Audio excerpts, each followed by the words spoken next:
Hello, this is Ryan Mallory for SharePlanner.com. Today is November 14th, 2014, and doing another one of these live Google Hangouts.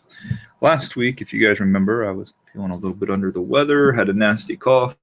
Happy to report this week I'm feeling much better. So with that said, we'll just go ahead and jump right into these charts here.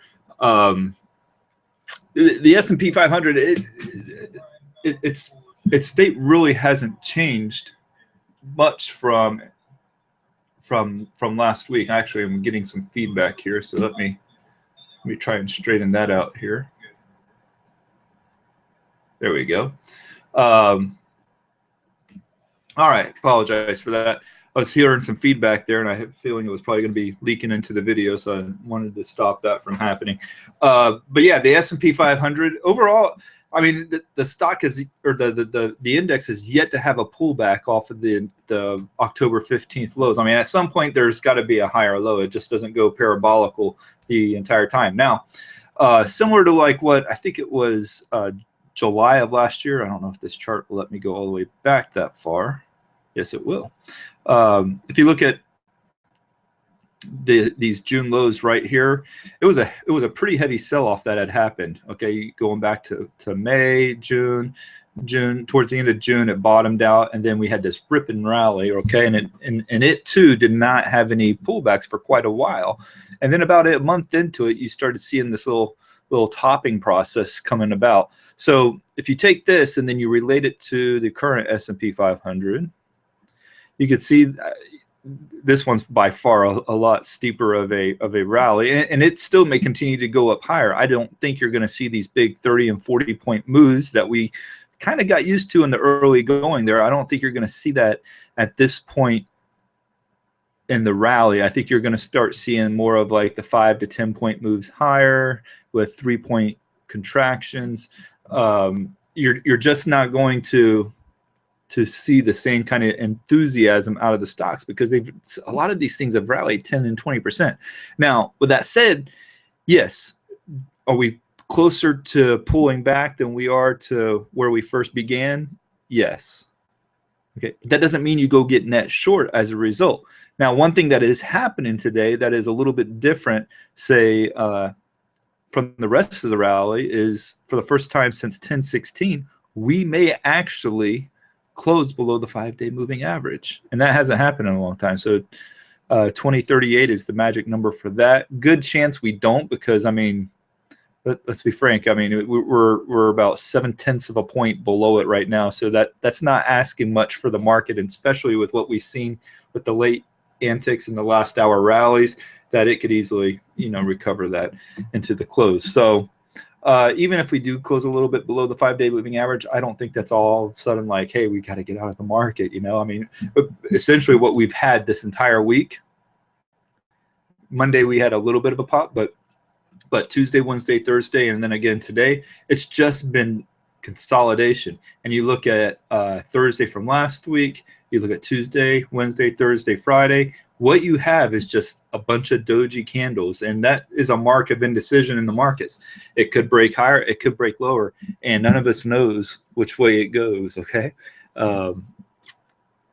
so I have to keep playing my hand to the long side. I'm going to trim the positions that don't work well, and I've done that with a couple positions today, and I've done that with a couple positions this week. And then I keep the positions that are performing well, and I keep them going. We've had some good winners this week. We've had 12.8% in LUV. We had another 7.8%, or I think it was just actually 7% in another stock. So I mean, we've had some good winners, and right now the markets. The markets mellowed out some, so as a result, the huge moves in a lot of other positions have mellowed out some as well. So instead of like 12% gains in stocks, we got, you know, like Morgan Stanley that has 3.6%, or HUN that has 3.5%, and MAR that has 2.5%. So it's not like the big heavy you know hitters right now, where stocks are just exploding. Now, if you get it like a separate news event, then yeah, you're gonna do pretty well. It's kind of like BHI from yesterday. You know, if you're sitting on that, hey, that's a pretty good day. You know, I mean, the thing went up like 20%. So the S&P 500, the daily, it could roll over here. It could just consolidate before a move higher. The story remains to be seen. At this point, though, I don't get net short just because I think it might do something. Okay, I don't trade based off of what I think. I trade based off of what I see. And right now, it's still going up, so you still need to trade long. Now, if you look at the 30-minute chart, there we go. 30-minute chart, it shows a little bit of distribution, and I had someone ask me about this in the chat room today. Is why do you say it looks like distribution? Well, you just look at this right here. You got like a little hump here, another hump here, and another hump there. It almost looks like a head and shoulders pattern, and it very well could be a head and shoulders pattern that's forming. It would need to break below 2030, and then you probably, I would say if it breaks below 2030, then you got a confirmed head and shoulders pattern in place. On a 30-minute chart so far today, you got 1, 2, 3, 4, 5, 6 straight red candles. You're probably going to get a bounce here over the next 2 hours. Just saying from personal experience, the market doesn't usually like to put in that many red candles simultaneously without a pop to happen thereafter. Last one that happened, just check it out here on Tuesday. 1, 2, 3, 4, 5 straight candles. Usually that 5 to 7 straight red candles, that's going to, lead right to a market pop intraday. So right now, especially if you're trying to get short on the market for whatever reason right now, I would not be doing that because you're probably going to get a better entry price. And even though I don't even recommend you shorting stocks right now, I'm just saying. So that's the S&P. Let's go ahead quickly through some of these other ones. A lot of people make a big to-do about the rut. I've basically not given that much weight because the market has shown that it can rally or it cannot rally regardless of what the Russell does. I mean, obviously when it's going down like that, that's going to weigh down on the broader market. But right now it has broken the downtrend and it just remains stuck in this consolidation area over the last basically the entire tenure of 2014. This down channel here, it's broken, so we can just go ahead and get rid of these things because they don't matter anymore. But overall, I mean, it's just basically been distributing, going sideways in a very large range for the entire time of 2014.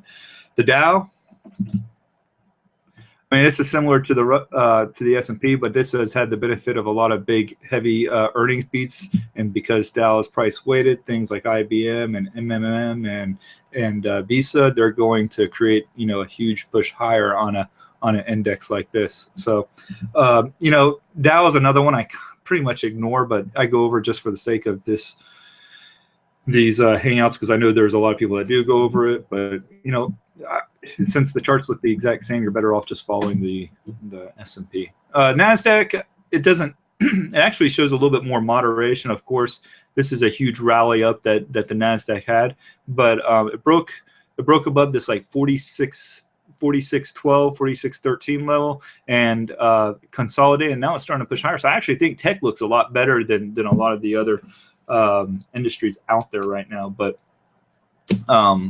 it's looking much more bullish as it's breaking out of that consolidation pattern from last week, and now it's pushing higher every day this week. So let's go ahead and look at some of the stocks in the portfolio. I only have about 8 more minutes left in this, but MS. We're in it from 34.40. It's consolidating some right now. I don't like the candle today, quite honestly. However, I don't think it's enough to want to sell it. Now, if it broke below, say like 35.60 or maybe even 35.54, and that's not too far away, obviously. But if it breaks below that, that might be enough to give me a sell signal on this stock because basically, and it needs to do it at the close. But if it does that, it breaks below that consolidation period, then there's probably a change in character for that stock. So that's how I would view that at this point. All right, MS. Let's look at some of the next ones here. HUN. Breaking out beautifully today. I'd love to see it get above that 200-day moving average. I don't know if it still has enough juice to do that today, but overall 1.5% up. The market's pretty much flat to slightly down. It's breaking out. I like this stock a lot. Going to continue to hold this one. MAR, it's consolidating some today, but the chart looks still great on it.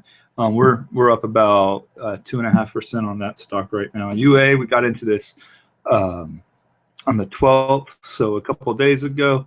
got in at 68.60. It's currently at 69.32. So we don't have a lot of gains in this one yet. We got about 1%, but but the trajectory is right. It's pulling out of that consolidation range, and it looks pretty solid. FLEX, similar thing here. It's breaking out today, nice 2% up after sort of a rough day yesterday, but overall I like what we're seeing there. But then Tesla's our new position today. We got into this one at 253.30. So far so good, up about 0.7%, but you know, it consolidated for the previous 2 days, and now it's breaking out higher above the 50-day moving average finally. So overall, things looking up and up on that as well. One stock that somebody asked me about, EXAS, what do I think about it? I'm not a huge fan of biotechs. I even traded Celgene today or yesterday, and we even got stopped out of it. So we're not even in Celgene anymore. This one here, I don't know what the market cap on it is, but if it's not a large market cap, I'd go ahead and write it off right away. It does look bearish to me. There's a lot of resistance there at like the 23.44 level. You got the 20-day obviously causing a lot of problems for it. 10-day even's weighing it down some. I'd be cautious about trying to jump into this stock here. I think it's trying to roll over, and it's got a huge gap to fill down at $18. So stay away from that.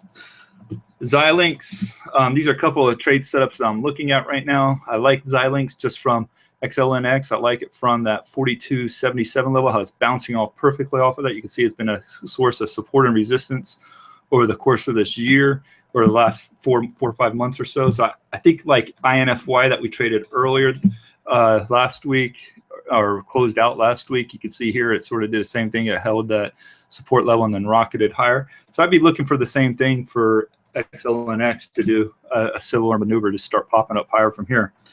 KMI, let's see.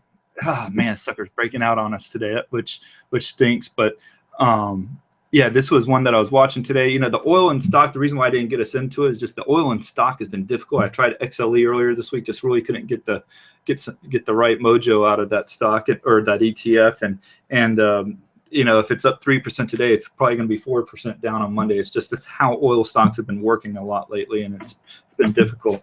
IPG though, this is one that can break out pretty hard and move pretty fast. It's consolidating for the better part of this month. You know, if it gets above that 1950 level, I think the buyers will start becoming very aware of this stock. Twitter, you know, we're all excited about some of the folks in the splash zone was day trading this stock on Wednesday. It was doing great, and then it had this huge sell off yesterday, and now it's positive. When it's doing like this, there's no edge in the stock. You're basically playing craps in Vegas, and you're just hoping that you know that it'll go your way. You know, there's no edge. There's none of that there. So I'd stay away from it. I let somebody else trade. If you're really wanting to play a social media stock, LNKD looks like a much better option. It looks like more manageable from the risk side. You can put your risk below, or you can put your stop loss below 226, and it's at 234, and you can try to write it up from there. And GPRO, I'm not going to trade this stock, period. But it's just I can't get the right risk to reward equation on it. But you got this inverse head and shoulders pattern that, you know, might be good to, you know, pop some popcorn and pull up a chair and just sort of watch the pattern unfold, because it does look like it has an inverse head and shoulders pattern forming there that could push it back up to near 100. So that's going to do it for today. If you guys have any questions, feel free to email me at ryan@shareplanner.com. Or if you're a member of the Splash Zone, always ask questions, man. I love talking strategy, love talking market antics and where it's going. If you haven't done so already, subscribe to the Share Planner Splash Zone. It's shareplanner.com/splash zone. And I'm in there every day, man, from 9:30 to 4. I'm there. I'm a little bit before 9:30, and I'll stay a little after 4. But yeah, I'm in there every day. I'm not somebody that's remote or anything else, man. I'm in there. I'm fielding questions. I'm posting my trades. I'm telling you what to do with the trades. You get your trade alerts as well via text and email. So if you're on the go, you can still get them even if you're not in the chat room. And you can also Ditto Trade, which is also a form of automating my trades through the brokerage firm Ditto Trade. It's not a prop firm. I don't get reimbursed by them at all. It's just another alternative to be able to trade. I'm not going to try to sell you any kind of leverage or anything like that. I don't even believe in it. I think it's wrong. So y'all have a great day. Have a great weekend, and God bless.